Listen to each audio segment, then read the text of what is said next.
Existen objetos que a lo largo de los siglos han sido rodeados de un silencio absoluto.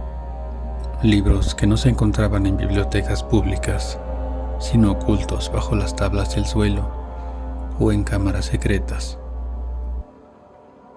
Hoy vamos a explorar 3 de los manuales más enigmáticos de la historia. Textos que prometían el dominio de lo invisible y que fueron perseguidos por las autoridades de su tiempo.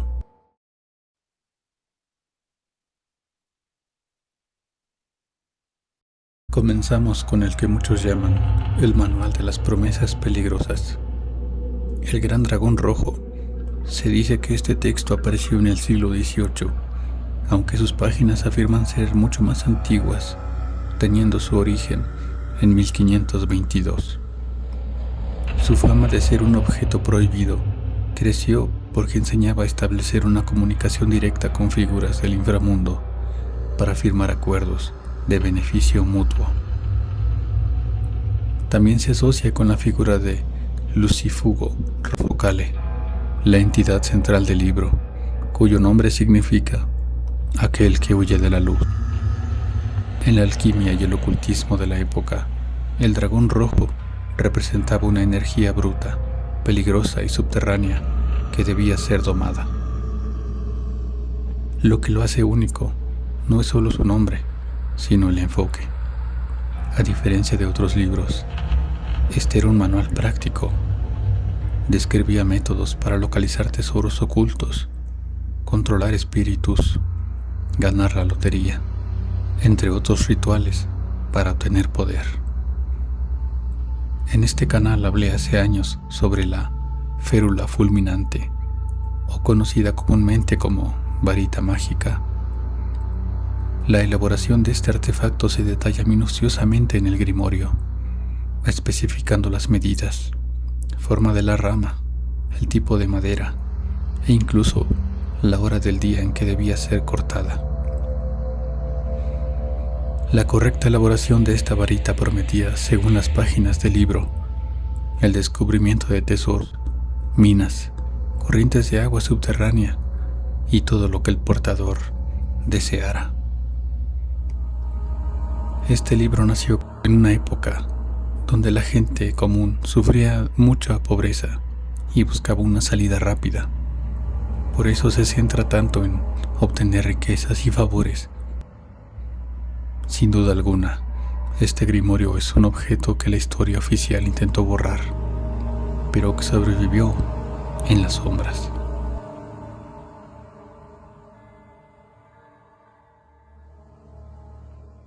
Este es un misterio que nació en el corazón de la institución más poderosa de la época antigua.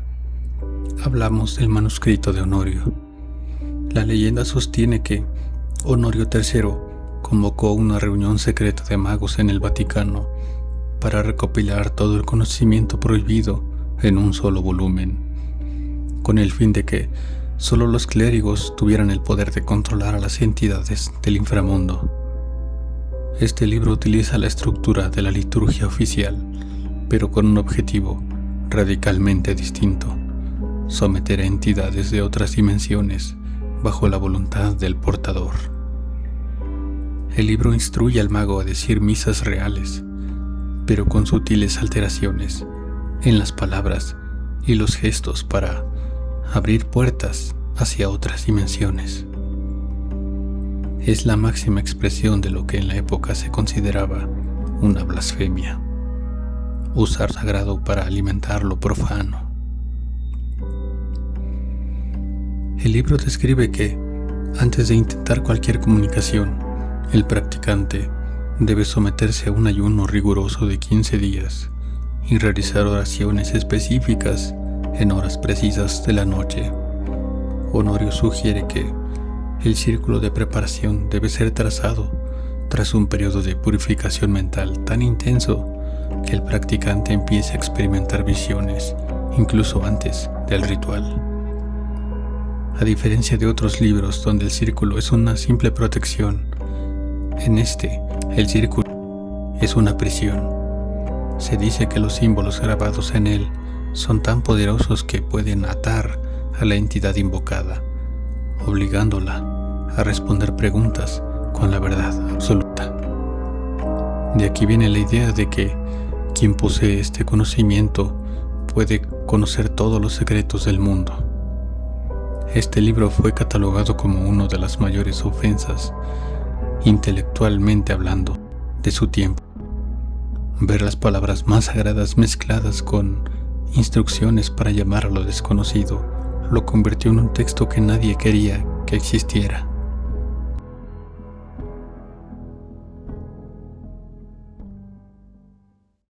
Finalmente, nos alejamos de las catedrales para viajar a las arenas de Egipto con La gallina negra.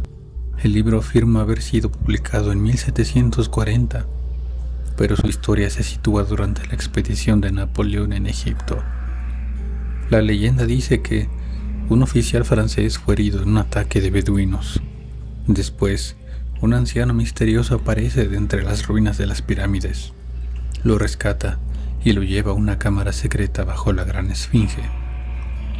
El anciano resulta ser el último guardián de la biblioteca de los antiguos faraones y decide entregarle al oficial el secreto de los talismanes y la famosa gallina que encuentra oro. El gran atractivo de este libro es la promesa de ver lo que está oculto. A diferencia de los pactos oscuros, este manuscrito se centra en la creación de objetos de poder, prometiendo la capacidad de entender lenguajes olvidados o de encontrar riquezas a través de la naturaleza. El libro describe cómo crear una gallina capaz de encontrar estos tesoros. Una gallina que rascará o se detendrá a cacarear donde se decía que había una fortuna oculta. Pero, ¿cómo se crea este animal? Según las instrucciones, se debe obtener un huevo de gallina negra que nunca haya puesto antes, pues se creía que este primer huevo contenía una energía vital concentrada que no se repetiría. El ritual debe realizarse en un lugar donde no hayan ruidos, preferiblemente en un sótano o una cámara subterránea. Se debía elegir un lugar donde la luz del sol nunca tocara el huevo directamente. Si alguien que no fuera del practicante entraba en la habitación o veía el huevo, el ritual se consideraba contaminado. La energía del extraño rompía con la conexión. El huevo no era incubado por una gallina. El practicante debía enterrar el huevo en un recipiente con materiales específicos, como estiércol y ciertas hierbas, para mantener una temperatura constante. Se dice que durante el proceso se deben recitar palabras específicas para que la criatura que nazca no sea una gallina común, sino un familiar. El dueño debe acercarse al huevo y susurrar palabras en una lengua antigua para transmitir su voluntad. El objetivo de estos rituales era que, al nacer, la gallina no viera al humano como un depredador, sino como su maestro y guía. Se buscaba crear un vínculo psíquico entre ambos. Según el manuscrito, a la gallina se le debía cubrir la cabeza con una pequeña capucha de tela negra. Este objeto no era para ocultarla, sino para privarla de la vista, del mundo común, y obligarla a utilizar un sentido que no pertenece a este plano. Al final, el ritual de la gallina negra es mucho más que una leyenda sobre aves y oro. Representa el deseo humano de crear una tecnología capaz de ver lo invisible.